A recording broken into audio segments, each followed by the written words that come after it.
Rich back here from 2RC Productions, working on the Tamiya Kumamon, Grace's Buggy, and I'm almost done with it. Getting ready to tie in the front half. Today what I was working on was getting the radio gear in there. I ended up switching the speed controller, like I said, from the Unimog, because this is not a brushless ready version. If I ever want to upgrade the Unimog, I can. This one, Grace, we're not going to need that. We're starting out with the 380 motor. I'm going to go to a 540 probably. Got the little receiver, the little 4-channel receiver. Got the servo mounted. Got all the wiring tucked in the way nice. I love the aluminum tape. Those of you who have seen my builds know that I love to use the aluminum tape. It's just absolutely fantastic and keeps everything looking tidy. Had a real good day today and made a real good find here at Hobbytown, USA. I had a video about this. You already saw the video about it by the time this one surfaces. But it's an iconic 2.4 gigahertz, fully adjustable swing here for your liking. 3 different grips, spring tension adjustment. You can rotate to the opposite side of the controller if you're left-handed. 10 model memory, $54.99. Awesome, awesome radio. I fired it up today, tested the receiver. Everything seems to work good. All your adjustments are right here, so this was a really cool find. So I'm happy about that. Picked up some bearings and stuff, like I said. So now what we're getting into here, on the build, we're getting down to the end of the chassis build, which is going to be, I'm getting ready to tie this in. I'm on step number 24. I got number 25. 25 actually jumped ahead, is already done. So I got 26. 27 is putting the wheels and bearings and stuff on the hubs on the front. And then it's body. Then it's all body work. And now what's going to take me some time is the body. Because I got some plans for this one. I was kind of talking about that. So anyway, my plan is to get this chassis finished. Like I say, today I went and picked up the Futaba servo, so I had that, the receivers in there, so this thing is going to be fully operational. One thing that I'm having a heck of a time, actually, Matt Phillips from Tamiya Hot Shots is he's helping me out because I'm looking for some tires and wheel combo for the DT02. I want a wide tire like this up front, maybe a little bit taller, not a spike though, like an aggressive kind of all-terrain, like a trail type tread.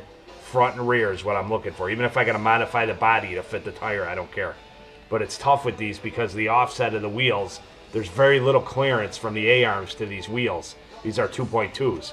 So I don't know what combination or what I could find, but I'm having a heck of a time. I punch in DT02 wheels and tires and I get absolutely nothing. And I am not a fan of these little front runners. Are okay. These spikes will wear down. If Grace drives it on the road for about 10 minutes, they'll be gone. So I'm really looking for something. I want something that looks cooler too for the wheel. But I got a lot of plans for the body. So kind of rambling away here. But next step here is our, oh, look at this little Kumamon. Look at the little bear. Can't wait to put him in. Grace keeps asking me. I'm like, look at the car, Grace. It's coming along. Wow, look at Grace. Look at, ooh, got your electronics in there. She's like, when are you gonna put the bear in there?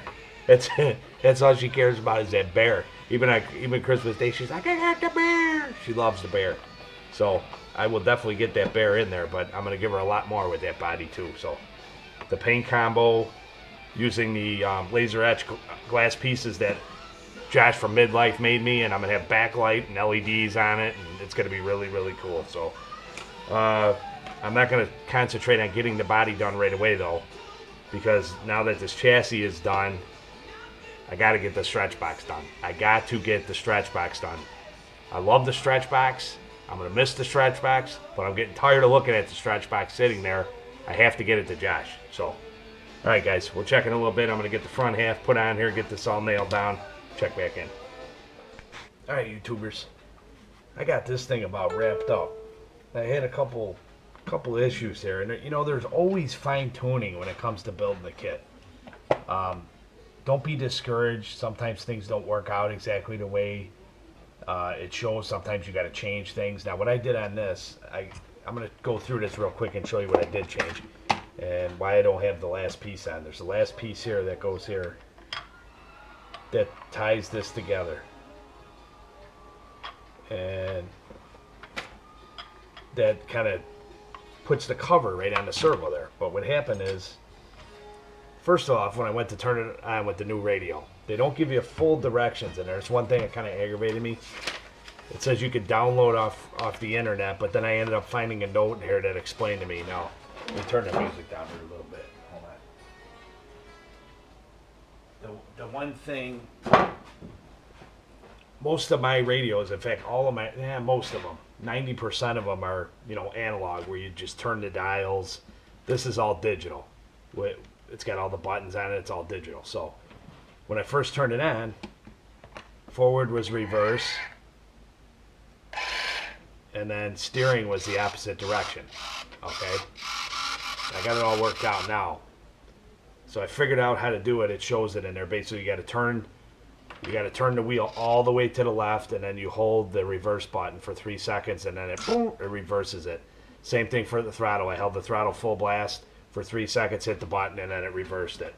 Because you always want to make sure your wires, you have the right polarity.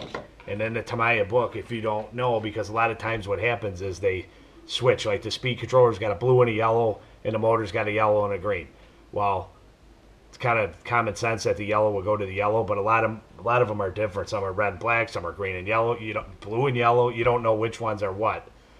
And it gives you a little note in the manual to tell you, so you know that you have the polarity right for the motor, going forward and so on. Then if that still doesn't work, then you got to reverse the polarity.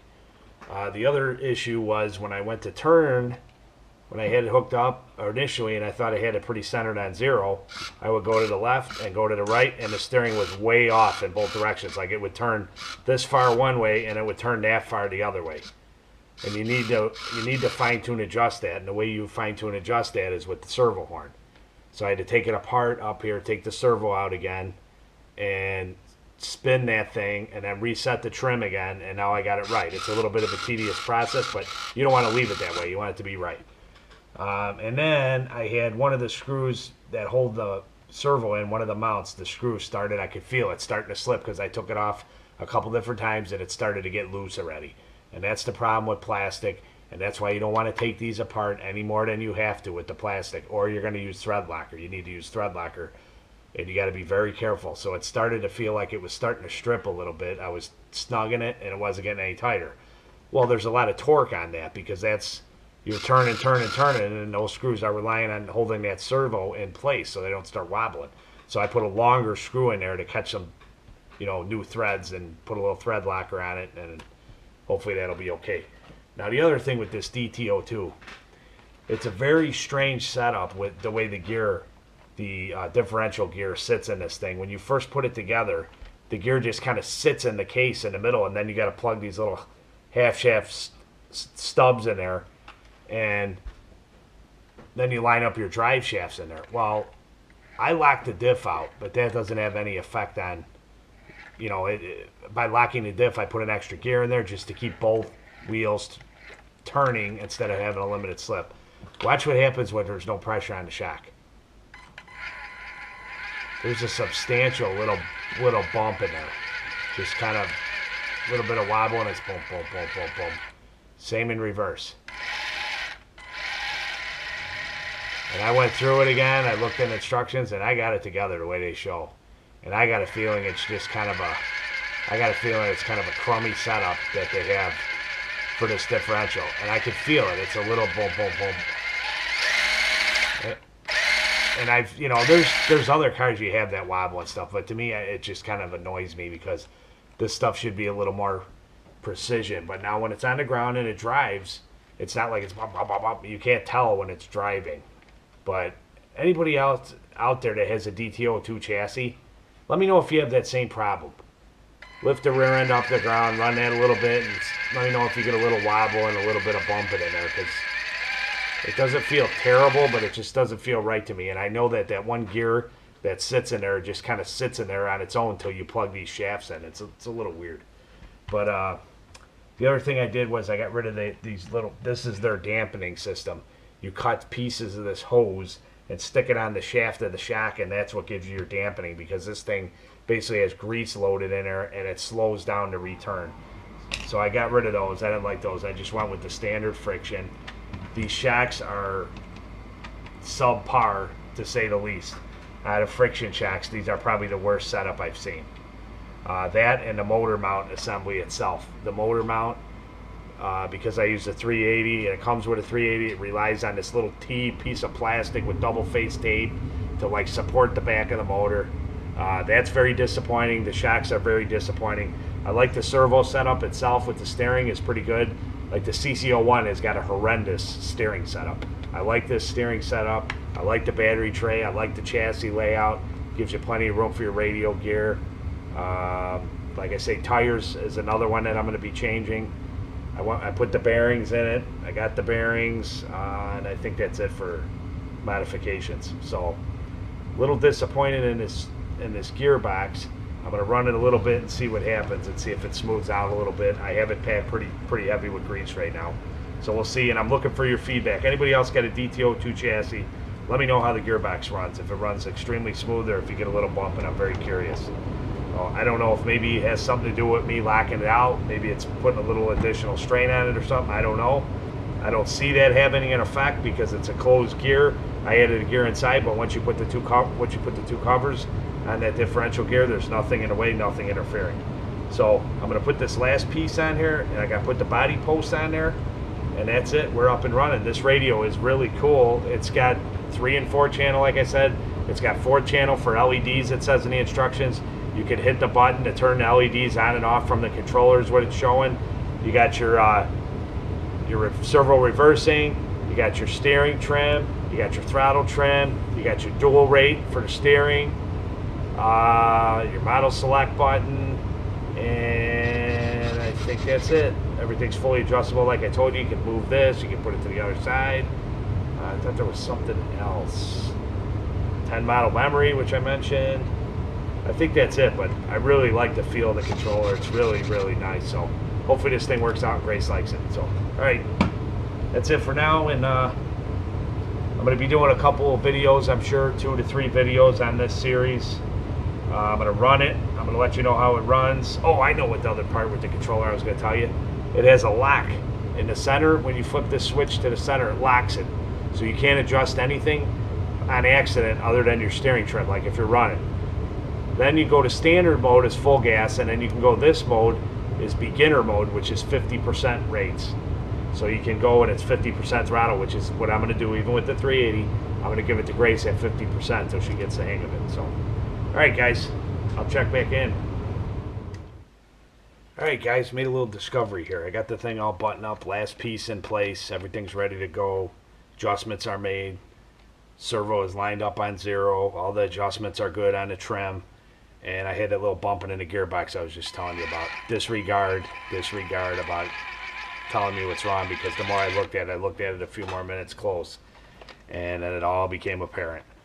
Watch when I take a little load off of the shocks there, or put load on the shocks, I should say. I don't know if I can do this with one hand here and operate the controller. As soon as I take a little bit of weight on this bad boy, the gearbox is absolutely smooth as can be the way it's supposed to. As soon as I let off on the shocks and all the weight's off of them, bump, bump, bump, bump, bump. What's happening is these cups are hitting on the A-arm. So it's a design flaw.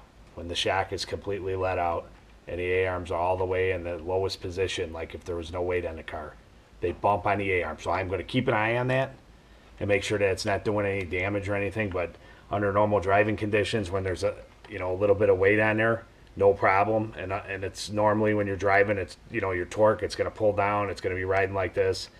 There might be an occasion if you're jumping or something in the air where it bumps a couple times, but I'm going to keep an eye on it. I don't think it's going to be a problem. I think if anything, it'll wear a little spot for itself, or I'll file those cups down. So that's it. We got that problem solved. We got the servo problem. Everything is pretty much straightened out. Got all our bearings in there. Wheels are spinning nice. And then, like I say, I'm going to keep hunting for some tires front and back. If anything, I might just go with the Street Rover tires. Probably upgrade these shocks at some point because I don't like the shocks at all. And that's about it. I'm going to get working on that body. I got a lot of plans for the body, which I've said about 3 or 4 times in this already. You're probably getting tired of me saying that. So, all right.